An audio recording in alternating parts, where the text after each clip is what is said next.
I'm sure you've heard of the word karma, but I'm guessing that you have the Western understanding of it, which is if someone does something bad, then they'll pay for it later in life because karma will naturally get them. But that's not actually how karma works. And I want to share with you how karma really works and how it links to law of attraction, because karma shapes your entire life, so it's worth understanding how it works in your life. So keep watching to find out how.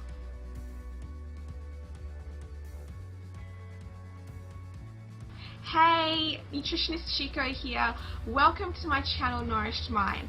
By the end of this video, you will know what karma is, how karma truly works, how you can change your own karma, and why you should even care about it in the first place.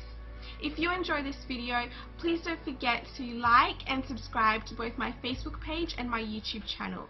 Please also leave a comment down below on what videos you'd like me to make on the topics of nutrition and the mind.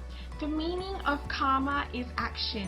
So there are two parts to the action. There is an external factor and an internal factor. So a positive or negative external situation happens, and then there is an internal reaction about that situation. So it's the external factor and the internal factor put together that form an outcome. We're not really aware of how our internal aspect of karma affects our actions, choices, and behaviors. When a negative external situation happens, we usually look to that and say that's the cause of the outcome that we're experiencing. But it's actually how we deal with the situation and how we react to that situation that forms our outcome and our karma. So we basically choose our own karma. No external event controls your internal emotions. You do that all on your own, and that's what forms the final outcome. Also, there are four main types of karmic action. There is physical action, mental action, emotional action, and energy action. If you take control of your energy, you control 100% of your destiny. Because everyone has their own unique karmic memories, when we interact with other people, it's easy to bring up things that represent their past memories. So it's not always about us, but more about what we represent from their past memories. Don't take things too personally if someone gets angry at you after you've said something and you're confused as to why it brought that reaction from them, because we're always interacting with each other's past karmic memories.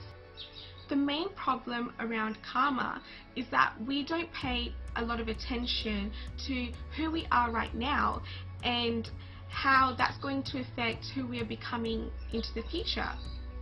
Who you are right now is the result of who you've been in the past. So when we are gossiping about others or criticizing our loved ones, we're only shaping ourselves to become more of that negative person. And then when we are facing, the consequences of our behaviors, we don't realize that it's self-caused internal emotional suffering. So basically, if you do bad acts, you're going to become bad, and if you do good acts, you're going to become good. So you need to pay more attention each day to the acts and the words that you're using. Let's talk about how karma is gathered and stored.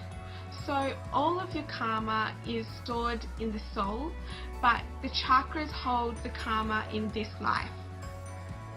You can also take on the karma of other people, but you really want to try and avoid this because you're always creating your own karma and you have so much of your own to deal with. You can take karma of other people through gossip or intimate relationships.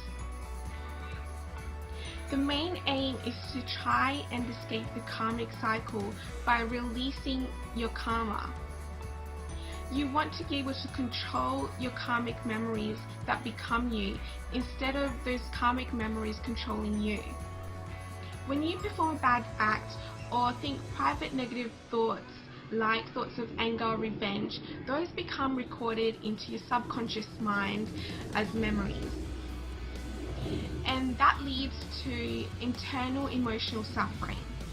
So don't underestimate the power of emotional suffering, because it's much more damaging to you than an external consequence. And if you continue doing those bad acts, it becomes easier and easier for you to perform them, because it's becoming a habit and it just becomes part of you. You might decide to stop if the emotional suffering becomes too much for you to live with, because you're feeling too much regret or feeling very guilty. In the end, these bad actions and feelings become part of your nature or your personal character. Because of that, they seep into other aspects of your life, such as work and relationships, since you have programmed these selfish bad habits into your subconscious mind.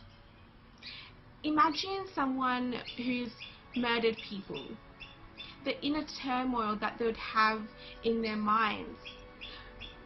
They would have spiritually evolved themselves into a bad person and would have a bad psychology that they've made up through their actions. Also, they would experience a lot of internal emotional suffering.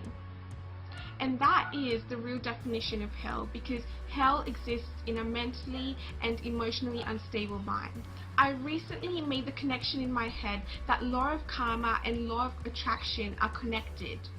Usually when people speak of law of attraction, they don't mention law of karma, but it's important to understand law of karma to really grasp how law of attraction works.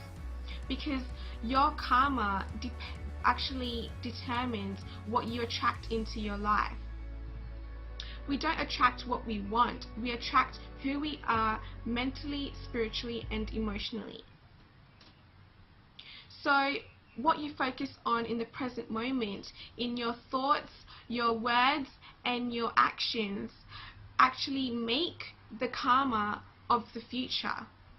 So you need to pay close attention to what you're focusing on.